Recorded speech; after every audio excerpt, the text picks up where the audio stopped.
Hi everyone and Happy New Year. Really happy to have you with me again on my channel. Today I want to talk to you about a topic that I haven't quite covered yet on my channel. It is partly related to personality types and typology overall, but it is also more so related to human psychology and something that I believe is a major issue in the world right now and something that pretty much every single human being faces to a certain extent, and that is the topic of ego. So I'm going to dive a little bit deeper into some of my perspectives on this topic and why I believe that understanding this and working with our ego is so fundamentally important. So all about that in the next few minutes. If you haven't already, please don't forget to like and subscribe, and let's dive in. So, ego. What does it mean, really? There are many definitions of this topic, and you will see that different psychologists and different theorists talk about ego in a different way, or they define it in a different way. In some perspectives, ego is the part of ourselves where we are aware of who we are. It's more so our general state of mind. So it's kind of more of a neutral perspective. It's not a bad thing, not a good thing. However, in our day-to-day language, we also refer to ego as the part of ourselves where we kind of fall into pride. And this has a more negative connotation associated with it. Some people associate ego with narcissism as a personality disorder, but also as a trait, that every single human being has. Now, taking a step away from that and sharing my perspective on this topic, I think that ego is something that can almost always be identified as a common source, deeper, sometimes under many layers that we need to go through in order to understand this. But it seems to be a common source for most of the issues that people have in life. For example, we can address Enneagram. People have all these different fears that maybe come from their Enneagram type. And these fears are often related to our worth to a certain extent. It's more evident in the heart triad, types 2, 3, and 4, and the fact that they believe they need to be loved, or they are only worthy of being loved when this and this and this happens. But for every single person and every single type, these fears can be traced back down to the idea of ego and self-worth. And this is a tricky thing. And why is it tricky? Because on one hand, we need a certain amount of healthy ego in order to survive in the world. We need to be able to look out for ourselves. We need to be able to love ourselves and appreciate ourselves. We need a certain degree of confidence. Otherwise, we would not be able to do anything in life.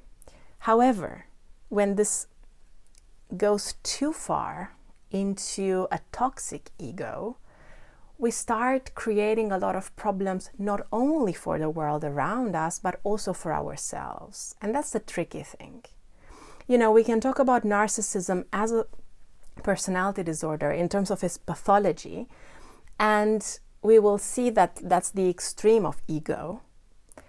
And even though most people believe that those who appear to be really narcissistic, and I'm not going to give names, but we all know, and we've probably all noticed, that a lot of really powerful people in the world, in the present and also from our history of humankind, had stronger narcissistic tendencies and sometimes even a disorder.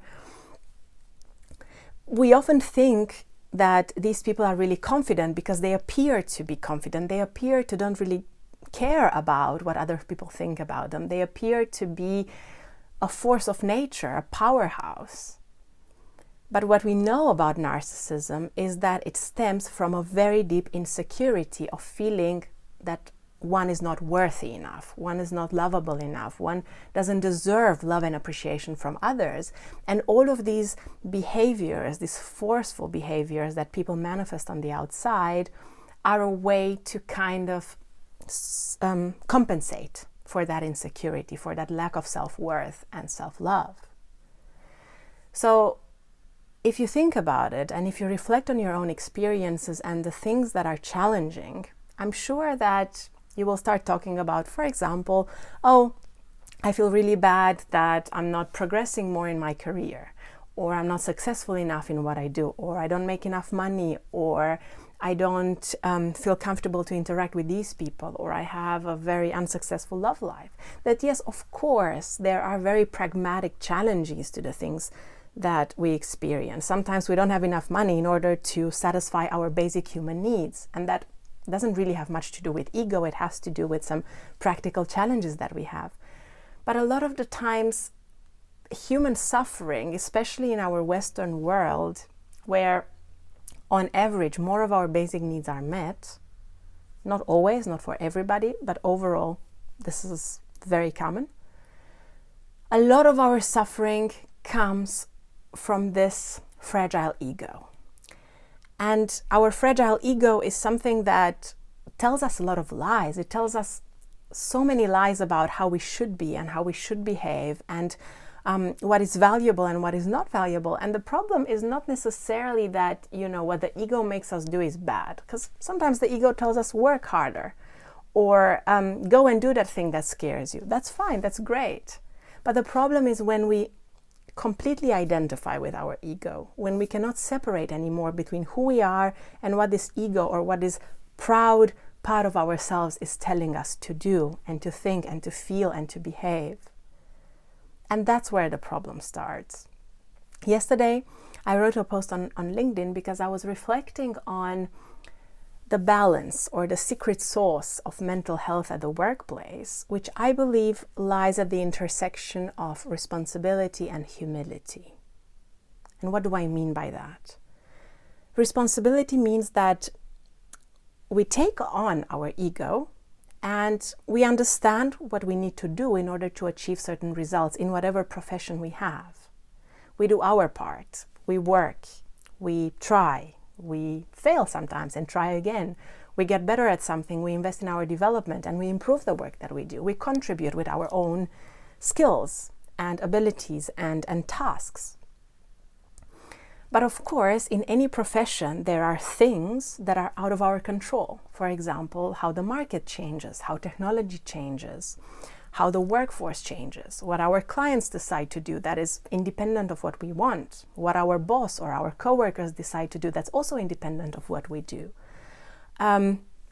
Things that are happening in the world like climate change and the rise of AI and so on and so forth.